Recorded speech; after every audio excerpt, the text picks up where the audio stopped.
Episode 3, Love is Easy. You live by the gun, you die by the gun. At that point, like in Chicago too, the tones of Chicago are more aggressive. Yeah, for sure.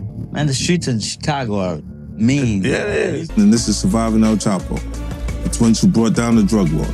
What makes this story so crazy is that the twins both end up married to daughters of cops. Talk about playing with fire. Despite having a police officer for a father, she has a backstory that is not all that different to Jay's.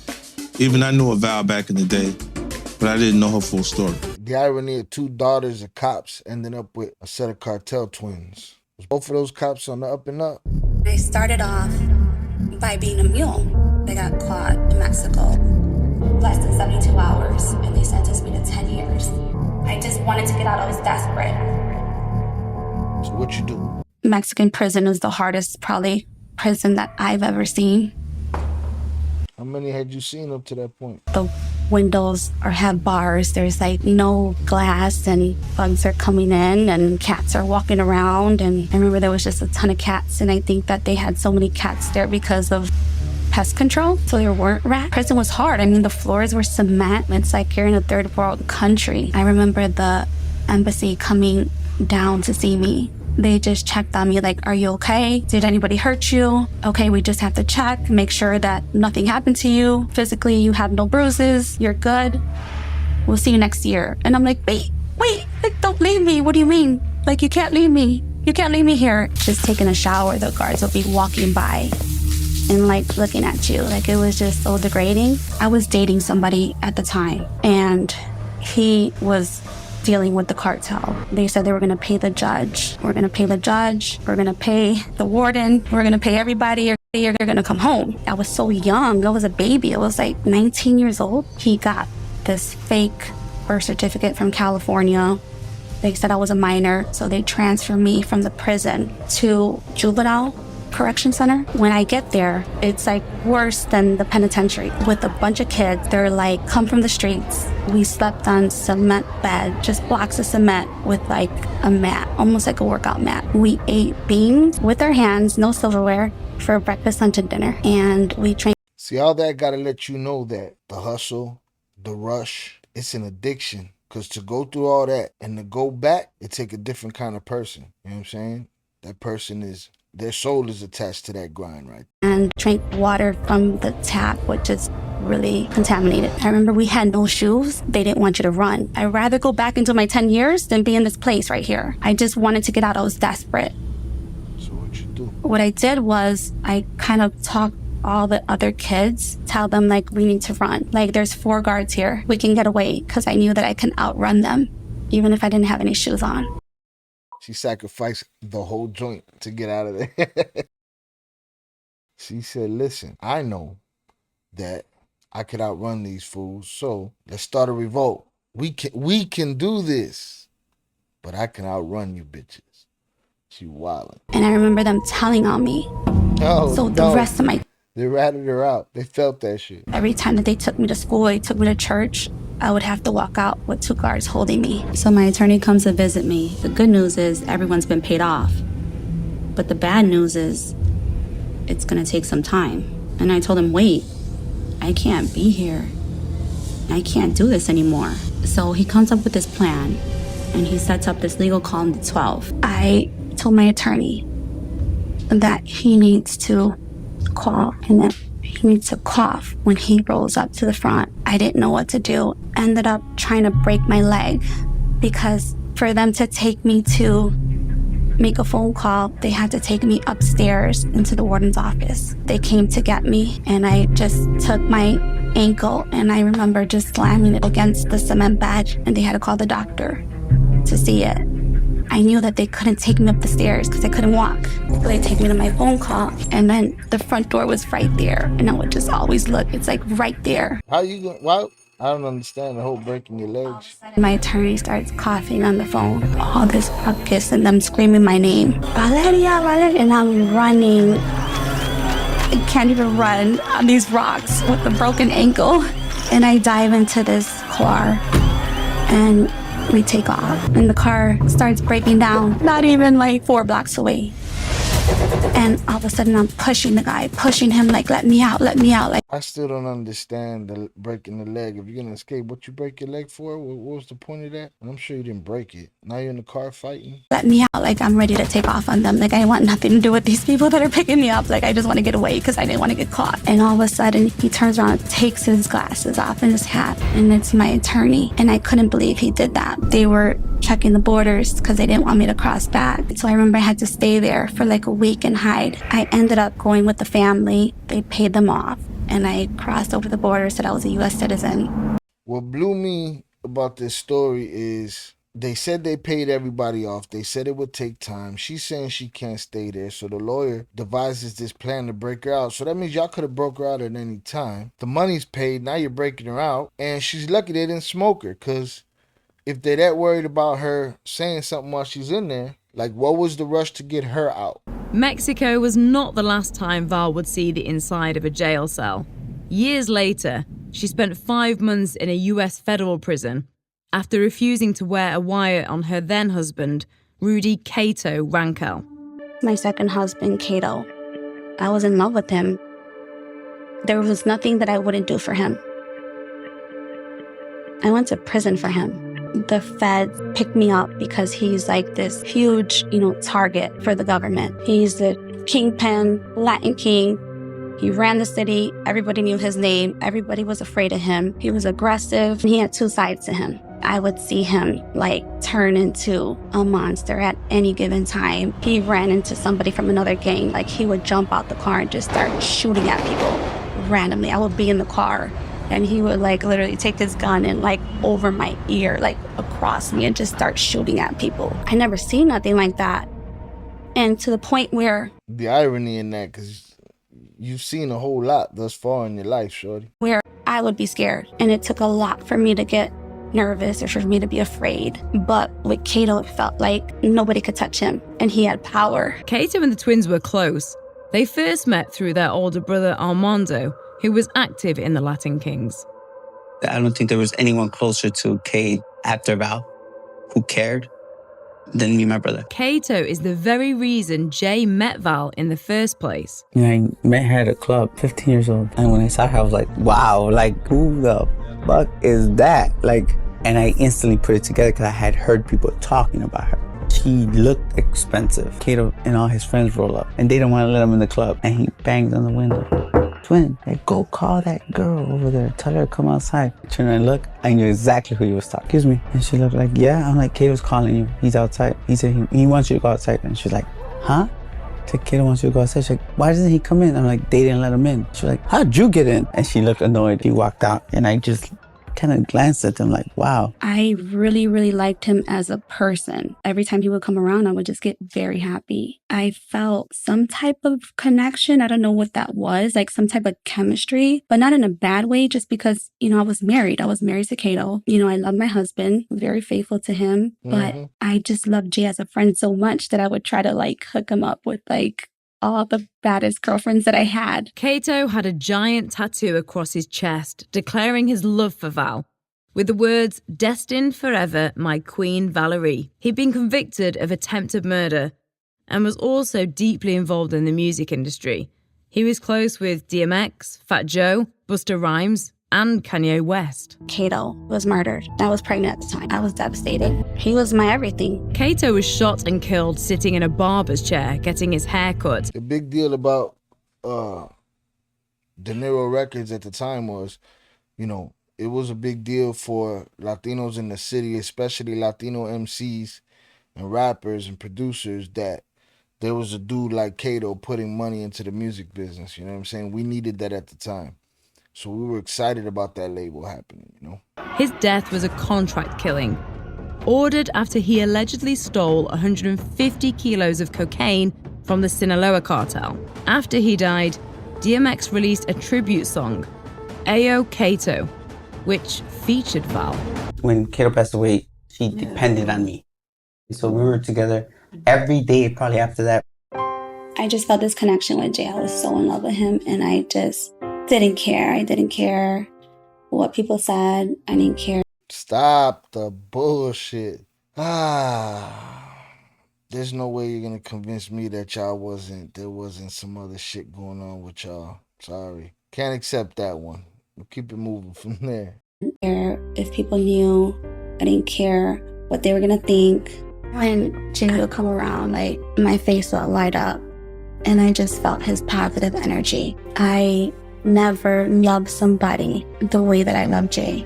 Damn, another one? Nobody. He brought me back. When Kato did pass away, I felt like I could feel his shoes. And then I realized, like, no, I don't want any of this stuff. I just want to be with Jay. I just want to. She felt like she could feel his shoes. They were in love, her and Jay. But she felt like when Kato was gone, she could feel in his shoes. That sounds like what she did when she drove the car and got locked up.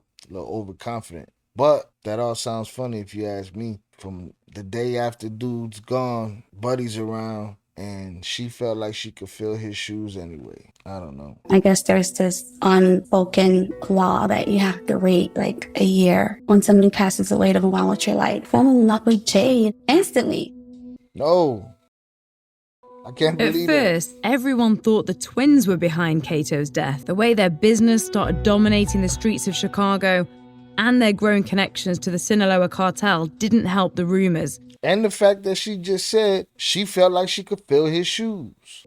But it was the way Jay and Val were inseparable in the immediate aftermath of Kato's death that really got the gossip train going. Jay and Peter were having a lot of issues because me and Jay were together. The Yoko Ono of the drug trade. It caused a lot of problems, just even for their business. I knew that this life was nothing but tragedy and devastation, and that they were either going to go to prison for the rest of their life or they're going to end up dead like Kato. And I didn't want that for them. I tried and I tried to convince Jay all the time. And I know that him and Peter fought over it. Peter being really upset at me because I happened to fall in love with somebody he didn't approve of. Affected so much of our lives, you know? Mm-hmm. Just happened. From the outside looking in, I feel like my brother's like, you sure you're making the right decision? Right. It could create a problem. It could create a problem for us. Kate just passed away, bro. Like, you're putting your heart in the wrong place. There's a lot of... And Val came with a lot of bags. Yeah, I came with a lot of baggage. And for me to come in... With like a Louis bag and a Gucci bag. For me to come in and like, you know, kind of jeopardize what they had going on was like, you didn't want that extra, risk and that danger, especially not in that city. The relationship with my brother and Valerie made the whole city just start talking. I think that with Valerie and who she was, came with a lot of people talking about her with that, like, gossip or like intrigue or whatever the case was that would make people be in her business. And she was hood famous. You hood famous like that. Everybody's paying attention to. Everybody's watching what you're doing. It all looks suspect. Still seems suspect just the way she talked. How she could have filled shoes and shit. Because of my brothers with Val now, it became like an issue.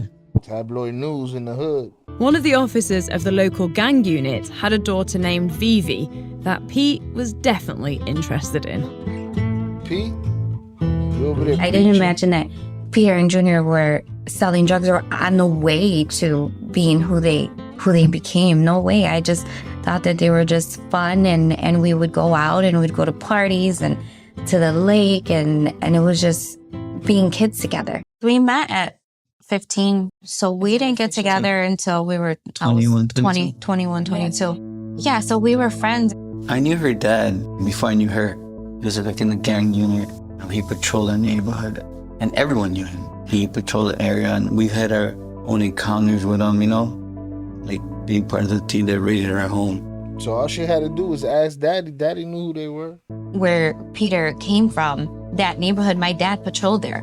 So that's where my dad would go and risk his life every day for. My father didn't want me affiliating with anyone. When I first seen her, I thought she was like the most beautiful woman in the world. I submerged myself into this big world. Even in Chicago, I mean, people think that it just happened in Mexico, but in Chicago, their world was really, really big already. When I was around that, I seen that it was maybe too big for me, and I couldn't see myself living that life with him. But I definitely knew that the people that I was already choosing before him weren't good enough for me either. I think that's where my heart was like torn. Like, okay, so I have this great guy who is the perfect man for me, but his life was not what I wanted. I lived a totally opposite life. Like, he was up all night and I had to sleep at 8 o'clock because my day started at 5 in the morning. So his life was totally different than mine, and I felt like we weren't gonna be able to live that life together. It's ironic that I'm sitting here and I'm with the man of my dreams, and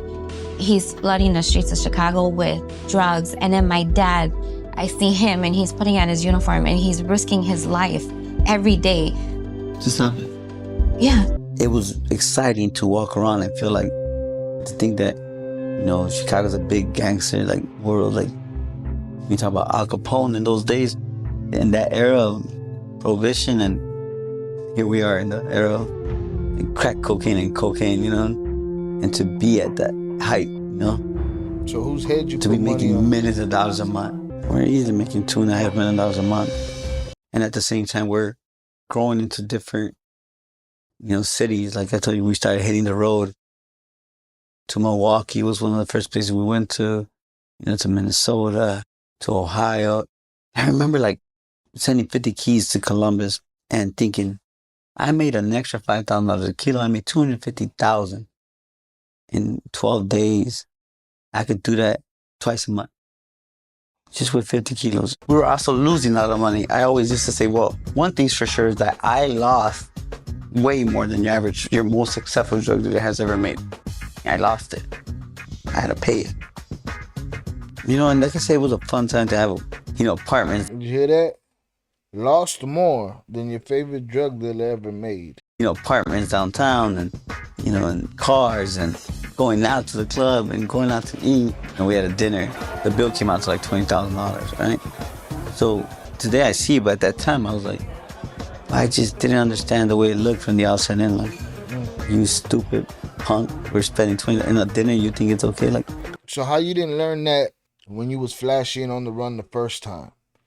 He sent you home, your father sent you home, sent you to McDonald's. You went to McDonald's, you learned all of this stuff, and you're still making the same mistakes. my brother and I, we probably easily pushed over 130, 140 tons since 1998. I'm not bragging. 130 tons of cocaine. Like, okay. I'm the I want the part where it says I sold drugs. Delete that shit off of Google. I want that shit off of Google. Somebody from the outside might hear them talking and feel like, oh man, look at them bragging about how much cocaine they sold, the glorification. When you come from where we come from, you got to be proud of everything that you can do well. And that's how he feels. That's how they feel. You know what I'm saying? Proud of, hey, I was able to do that. If I ain't do nothing else, I moved 150 tons or 130 tons. When you have that kind of money, people start paying attention. Who's built to be kidnapped? No one. To be sitting there, you know, tied up to a chair, surrounded by plastic. That morning, I was meeting Jay by one of our buildings where we had our bikes, our choppers parked. It was a beautiful day. It was sunny, and we were supposed to go take a ride downtown. I had a call from one of my customers, and I'm like, let me go take care of that first. You guys go ahead, I'll meet up with you later. When I first pulled around the block, I had seen a green Crown Victoria, like a cop-looking car, parked like around the corner of the building. And that struck me as odd. So when I come around the block, around the building, I'm making my little round, I see a Blazer sitting like with tents. Like, I could see like it was a perfect setup in a perfect spot where you could see the building, see the garage, you know? So it struck me so weird that I actually put the car in park and I jumped off. I jumped off the car and I couldn't see it, and I put my face like to the glass to see if I could see if someone was in it. But then we were accustomed to like, if it is pads or something, what are they gonna tell you? Get away from a car? Yeah. So it was empty though. For some reason, I just headed back like north on the alleyway.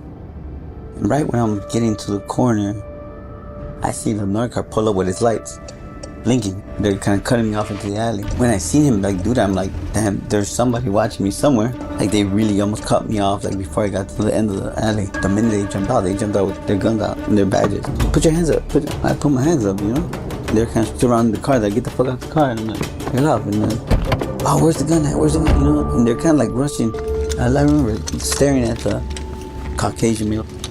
They look a little funny. I looked at him and he has glasses on too. I'm just staring at his face. Before he would even let me like answer a question, he's asking me another one. He has his vest. I'm trying to see what logos they have on their vest, you know? And he wouldn't even let me ask him one question. Puts the cuffs on. He's putting me in the back of the squad car.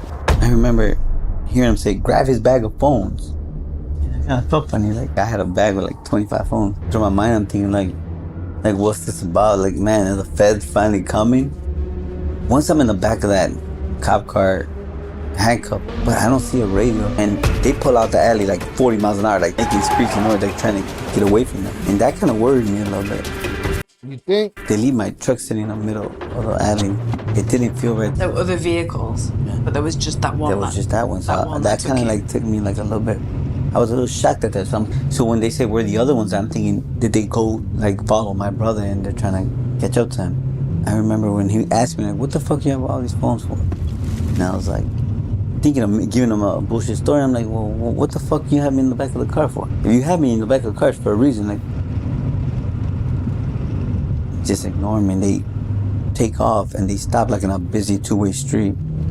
Just ignore me. And they take off and they stop like in a busy two-way street. 2 o'clock in the afternoon. It's a sunny day. And they pull into like an empty, like abandoned lot. And I see a van sitting there, a white van. And it has a blue line across it, like a double blue line, like a Chicago police van, like a paddy wagon. Where the driver has like a hat on, sunglasses, with like long curly hair. And I'm like, when I seen the curly hair, I'm like, damn, that looks like a wig. Brushing me off the back seat. I'm still handcuffed. That moment, I just have to tell you, I felt my knees go a little weak. It just doesn't feel right, you know? I remember thinking like, I wish I could run. Like just instinct, I want to run. Val ran with broken legs and all kinds of stuff. And I remember he fucking grabbed me hard, like where the fuck you going, you know? Pulls me into the van, I could feel the gun in the back of my upper back, and he's like, don't fucking move, you know? And I could hear him, he grabs like a hat, you know, like a winter hat, and he puts it over my head, but he brings it down to my eyes, and I could hear him like grab the tape. While he's doing it, I'm like, look, you got me. Are you the cops? Are you the real cops? And they shut the fuck up. I'm like, look, man, you got me. I'm in the back line. I ain't going nowhere. Like, you got me. I'm just asking you a question. And he was like, I ain't no fucking cop. Think about that. You thinking, yo, I'm pulled over. They got me. All right, let's get these lawyers on the case. No big deal. Next thing you know, you're in some parking lot in a makeshift police van on your knees with a hat covering your eyes, and you hear the sound of duct tape. Woo-wee. You all by your lonesome at that moment. Just you and whoever your God is. What went through your mind when he said, I ain't no fucking cop? Dead. He was like, damn, you got me. This is not gonna go good.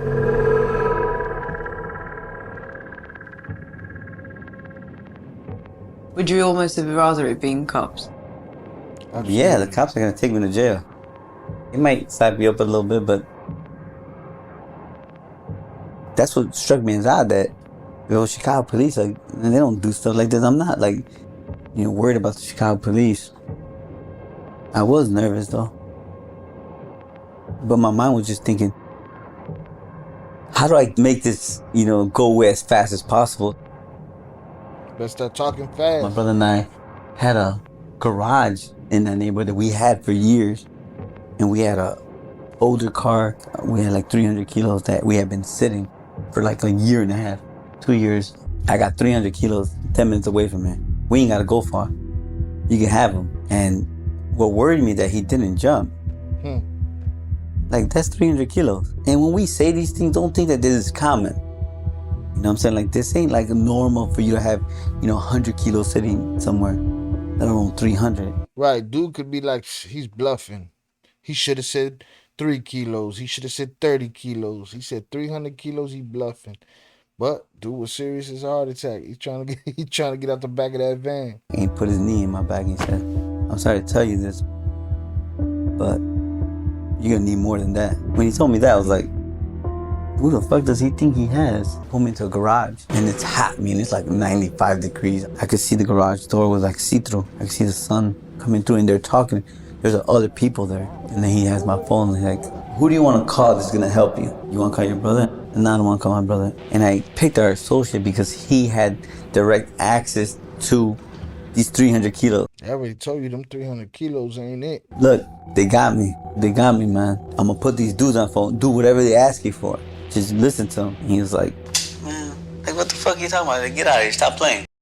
Now this is where if you remember the last episode where they got the it's nacho cheese mentality from McDonald's. You work at McDonald's, you drop the cheese on the floor. Instead of using that cheese, throw that cheese away, get new cheese. It's worse off to give the customer something foul than to just throw that cheese away. You know what I'm saying? It's not your cheese. If they tell you to leave a kilo in front of a door of a daycare and you questioning it, they'll remind you, it's not your cheese.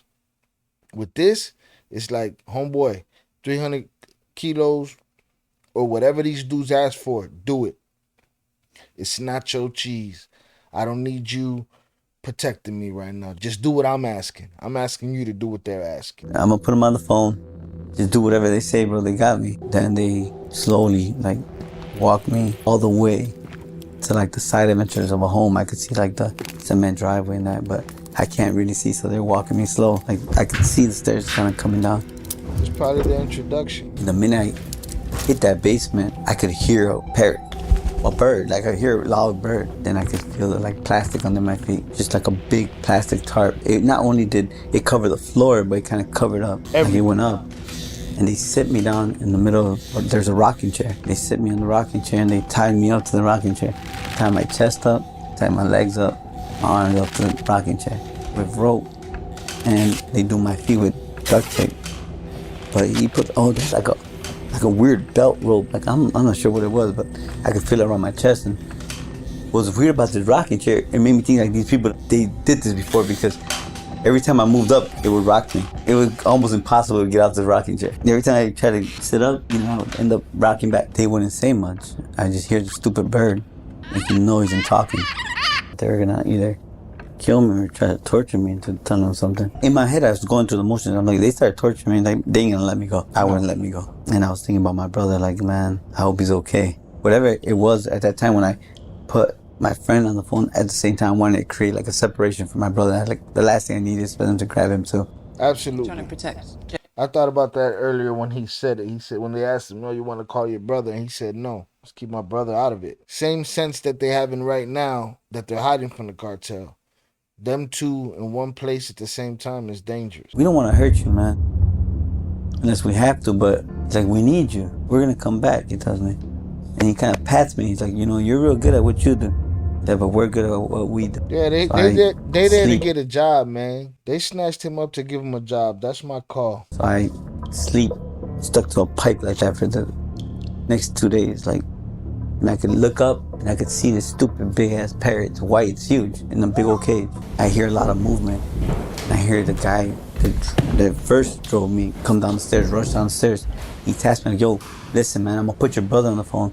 He fucking up, he playing with your life, man. You better tell him to get serious. I remember just telling Jay, man, just don't play with him. Do whatever you gotta do. Hey, I've been calling you. I'm like, what happened? He's like, they kidnapped your brother. I said, what? Where you at? I'm downtown. He's like, I'll meet you. All right, I'll meet you there. I was scared for my brother, like really scared. I was nervous for him. Like, I didn't have to be there to feel what he was feeling. Like, the anxiety of like, oh my God, I hope he's okay. And I started calling all the workers. Come meet me now. Just come meet me now. My worker gets there and he gets there with a couple guys and he runs. He's like, here's the phone, like his phone. They said they're gonna call back in 30 minutes. They said they want 300 keys. They put your brother on the phone and your brother said, give him whatever they asked for. I don't understand is that they told them that it was going to take a whole lot more than that 300 keys. If they wanted the 300 keys, they could have took that van down the street 10 minutes away. Once I get the phone call, I still remember that day hearing the voice of saying, hey.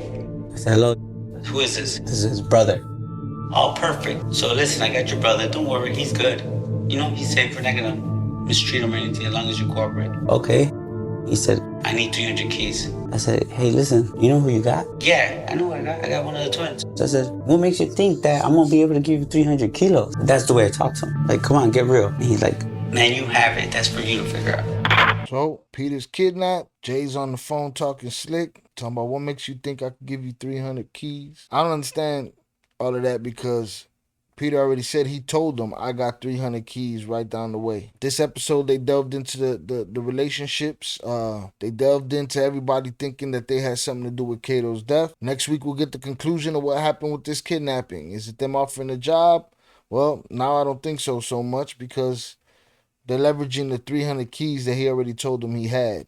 I don't know. We'll see. Subscribe to the channel, and we'll be back soon with episode 4. Peace.